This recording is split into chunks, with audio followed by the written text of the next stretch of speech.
இன்றே டவுன்லோட் செய்து உங்கள் ஃபேவரட் ஷோக்களை என்ஜாய் பண்ணுங்க. சாப்பிடக்கூடாதா? நைட் ஒருவேளை மட்டும் பழங்கள் சாப்பிடலாம்.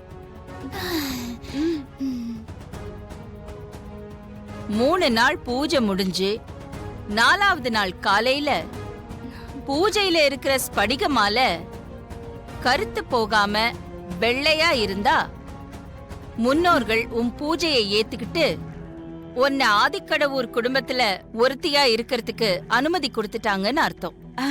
ஆமா.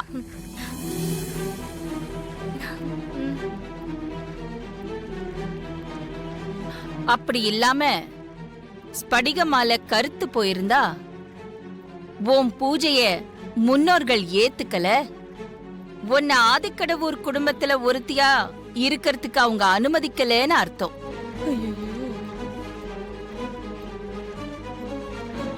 ஸ்படிக மாலை எப்படி அத்த கருத்து போகும்? அது வெள்ளையா தானே இருக்கும். இந்த பூஜையில தப்பு நடந்தாலோ இல்ல முன்னோர்கள் ஆசை கிடைக்கலனாலும் ஸ்படிக மாலை கண்டிப்பா கருத்து போகும். ஐயோ, இது ஒரு செக் இருக்கே. மித்ரா ஆண்டி, நான் சொன்னதையெல்லாம் ஞாபகத்துல வச்சுக்கிட்டு பூஜையை நாளைக்கு ஆரம்பிக்கிறியா? நான்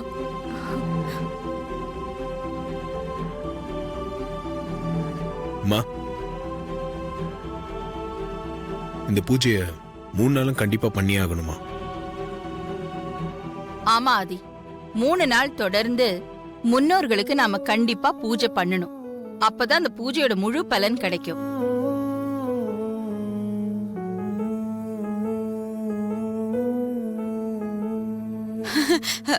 சரின்னு சொல்லு மித்ரா. இந்த புள்ள பூச்சி போட்டுக்கிற பிளானை உடைக்கிறதுக்கு நமக்கு இப்ப வேற வழியே இல்லை.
ஏதோ முக்கியமான விஷயம் சொல்லணும்னு சொன்னீங்களே, என்ன விஷயம் மாமா? சொல்லுங்க.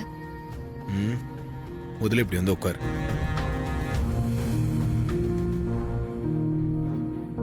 நீங்க கூப்பிட்டீங்களேன்னு சமையல் கட்டுல செஞ்சுட்டு இருந்த வேலையெல்லாம் அப்படியே போட்டுட்டு வந்துட்டேன் மாமா.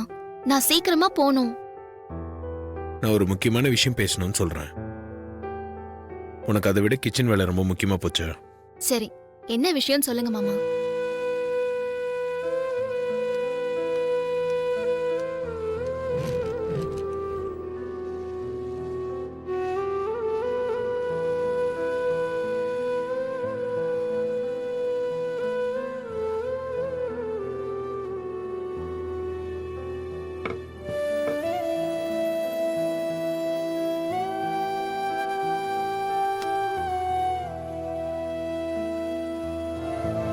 அப்பாவுக்கு தெரிஞ்சா பெரிய பிரச்சனை ஆயிடும்.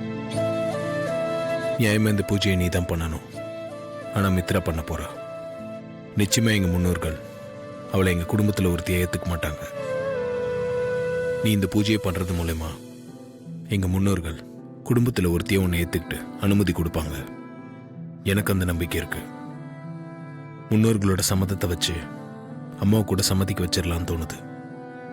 நீங்க சொல்றதெல்லாம் சரிதான் மாமா. ஆனா இப்ப நான் இந்த பூஜையை எங்க வச்சு பண்றது?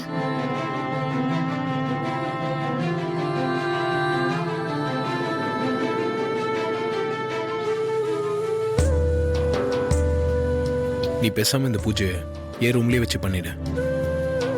அது எப்படி முடியும் மாமா? யாராவது பார்த்துட்டா? டான்ஸ் காம்படிஷன் அப்போ நீ இந்த ரூம்ல தானே இருந்த. அப்போ உன்னை யாராவது கண்டுபிடிச்சாங்களா? நீ ரூம்ல இருந்ததே யாருக்கும் தெரியாது.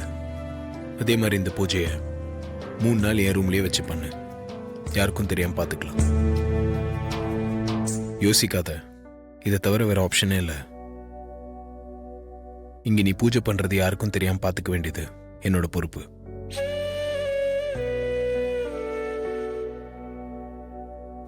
சோ நீ காலையில் நேரமா வந்து பூஜை ஆரம்பிக்கிற. முன்னோர்களோட அனுமதியை வாங்குற. ஆதிக்கோட ஒரு பார்வதி ஆகுற.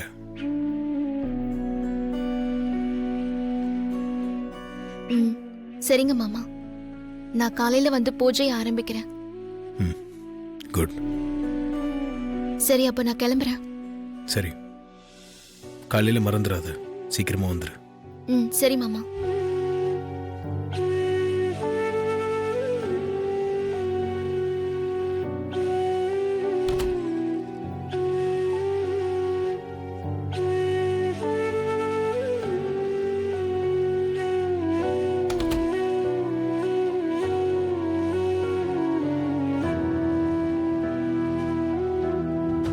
பயப்படாத. அந்த தீமை தற்காலிகமானதுதான்.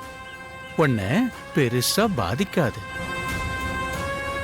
அதனால நீ உன் மனசுல இருக்கிற குழப்பத்தை தூக்கி தூர வீசி எரிஞ்சிட்டு எப்பவும் போல நம்பிக்கையோட மன உறுதியோட அந்த பூஜையை நல்லபடியா செஞ்சு முடி. சரிங்க தாத்தா, அந்த 3 நாள் பூஜைய நான் நல்லபடியா செஞ்சு முடிக்கிறேன். என்ன ஆசீர்வாதம் பண்ணுங்க. நான் வரேன் தாத்தா. சரி.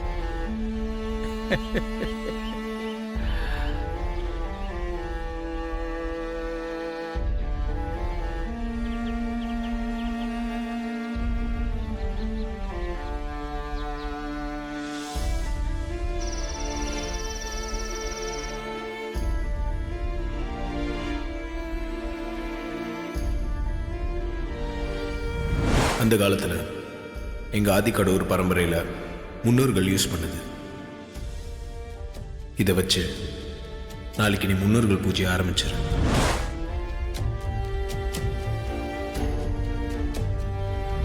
இந்த பூஜையை நீ செய்யறதால உனக்கு ஒரு நன்மையும் ஒரு தீமையும் வந்து சேரும். பயப்படாத. அந்த தீமை தற்காலிகமானதுதான். நம்பிக்கையோட மன உறுதியோட அந்த பூஜையை நல்லபடியா செஞ்சு முடி.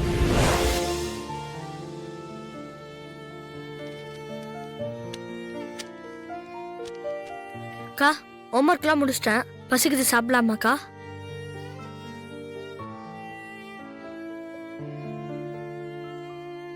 என்ன அக்கா தூங்கிடுச்சா?